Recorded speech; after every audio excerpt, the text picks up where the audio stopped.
Pessoal, vamos começar com um conceito fundamental em física do estado sólido, a energia de coesão.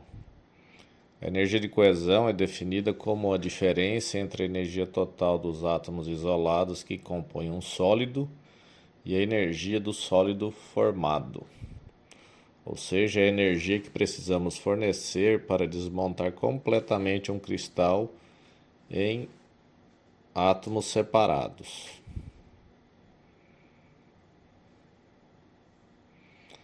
Para um sistema de N átomos com interações entre pares descritos por uma função de potencial do tipo U de R, a energia potencial total por átomo pode ser escrita como uma média da soma de interações entre todos esses pares atômicos. No caso de cristais periódicos, que a gente está tratando aqui, podemos simplificar essa soma ao considerar apenas a vizinhança ao redor de um único átomo e chegar numa expressão como essa. Você seria capaz de pensar aí quantos vizinhos um átomo possui em uma rede cúbica simples, por exemplo? Então, essa é a expressão final para quando a gente tem um átomo central numa rede como essa. Quando a gente fala em baixa temperatura ou a temperatura zero absoluto, nós vamos considerar ainda que a energia cinética é nula. E assim a energia de coesão, nesse caso, corresponde simplesmente ao negativo da energia potencial, como a gente já sabe, né? Esse é o conceito essencial para prever a estabilidade térmica de sólidos.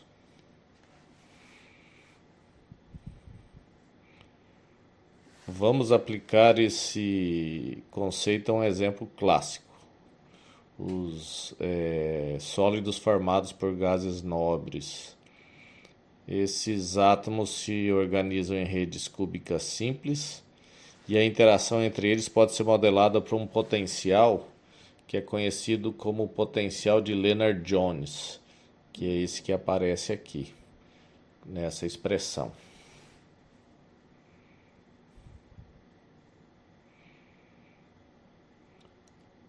A energia potencial do átomo vai depender do parâmetro de rede A, né, que é a distância entre dois íons vizinhos nesse caso. Quando esse parâmetro está no valor que minimiza a energia, o sistema então vai atingir o seu estado de equilíbrio estrutural. Aqui ainda a gente pode ver que essa energia vai depender da quantidade de vizinhos e ela vai ser uma soma então da interação e do potencial entre diferentes vizinhos.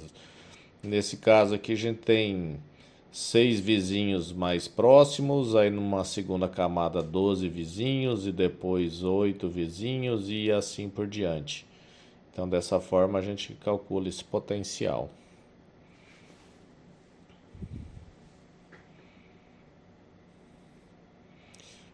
Aqui nós temos alguns exemplos, né, de valores de energia coesiva em eletronvolts por átomo, né, por exemplo, do NaCl, do brometo de lítio, KCl e etc. E veja que isso tem bastante relação com o ponto de fusão. Normalmente, quanto maior essa energia coesiva, maior o ponto de fusão desses materiais. Então temos aqui várias, são tabelas que a gente tem lá no Tipler que vocês podem dar uma olhada depois.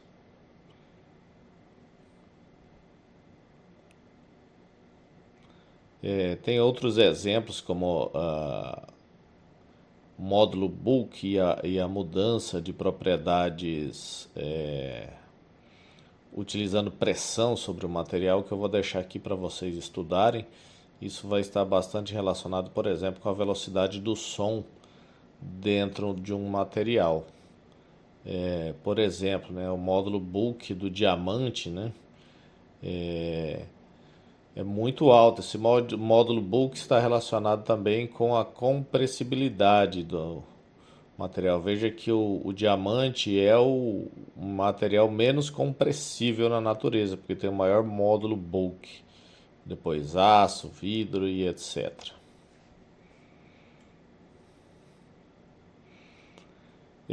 Podemos falar também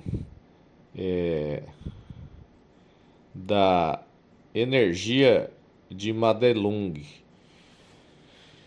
Em cristais iônicos, a contribuição dominante para a energia de coesão é a atração eletrostática entre íons. Essa contribuição ela vai ser expressa por uma energia que nós chamamos de energia de Madelung, determinada por uma constante que é adimensional e que depende apenas da geometria da rede.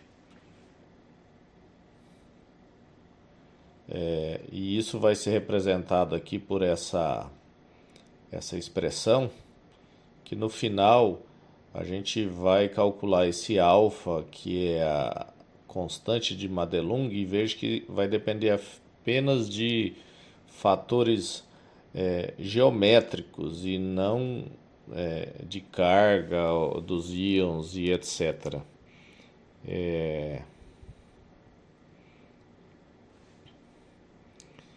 Bom, e essa constante ela vai ter valores específicos para determinados materiais, né?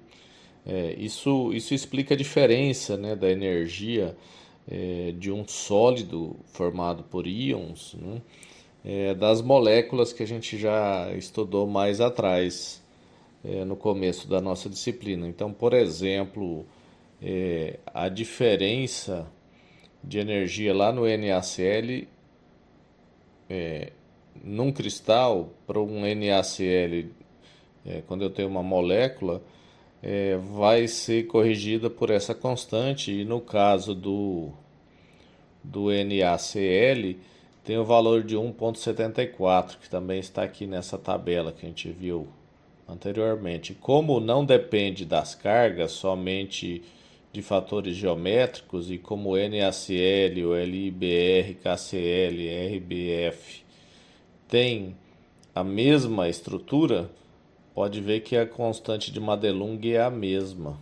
E esse é o fator que vai fazer essa correção então no cálculo da energia iônica dos materiais. Então, quando a gente fez o cálculo da atração eletrostática lá nas moléculas, a gente usou simplesmente o valor das cargas dividido por 4πε0r. Agora a gente vai usar esse termo todo multiplicado pela constante de Madelung específica de cada material. Aqui novamente aí para mais alguns materiais diferentes.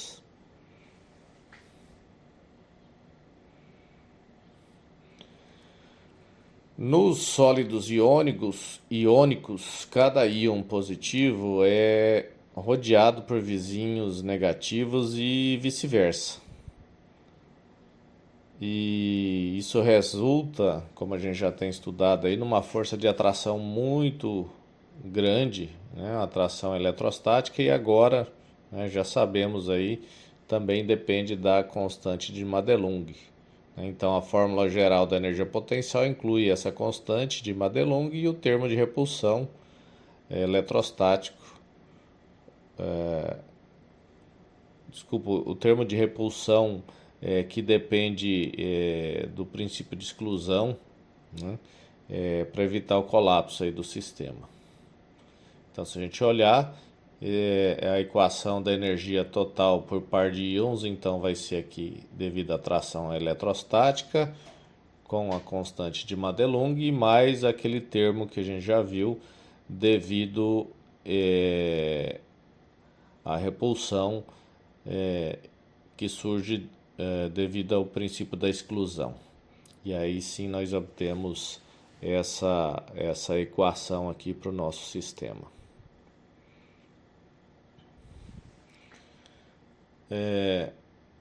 Enfim, e essa energia atômica coesiva em elétron-volts por par atômico também, também vai estar então relacionado aqui novamente, né, com ponto de fusão, por exemplo, dos materiais. Já os sólidos covalentes, como diamante ou silício, por exemplo, apresentam ligações direcionais muito fortes, né, na direção dessas ligações covalentes. Cada átomo compartilha elétrons com seus vizinhos, como a gente já viu, formando uma rede bastante rígida e tridimensional, né, como é o caso aí, por exemplo, da estrutura do diamante, né, que, enfim, é uma das estruturas mais rígidas que a gente conhece, devido a essas fortes ligações covalentes. E aí isso também leva a pontos de fusão, né? A energia coesiva alta vai levar a altos pontos de fusão, por exemplo, o diamante, né? É um dos materiais que tem um dos maiores pontos de fusão, veja só, 4.000 Kelvin.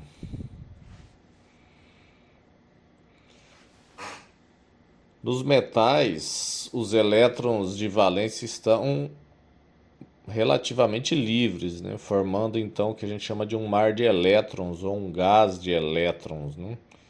Isso então confere a esses metais uma maleabilidade, né, bastante conhecida, e uma alta condutividade térmica e elétrica, né? São características aí dos sólidos metálicos. Uma outra classe de materiais são os cristais moleculares, que são aqueles ligados por forças bem fracas, que a gente já viu, né? São interações entre moléculas, né? Como interações que a gente conheceu aí já como interações de Van der Waals, ou as ligações de hidrogênio, né? A característica principal é que eles vão apresentar então baixa energia de coesão e por isso são materiais com pontos de fusão e ebulição bem baixas, né? Bom, enfim, como conclusão final, né? Como vimos aí, a energia de coesão é um elo entre a estrutura microscópica, né, as moléculas, e o comportamento macroscópico dos sólidos, seja por forças iônicas, covalentes, metálicas ou moleculares. Então, é ela que determina a estabilidade, a dureza, ponto de fusão e várias outras propriedades desses materiais.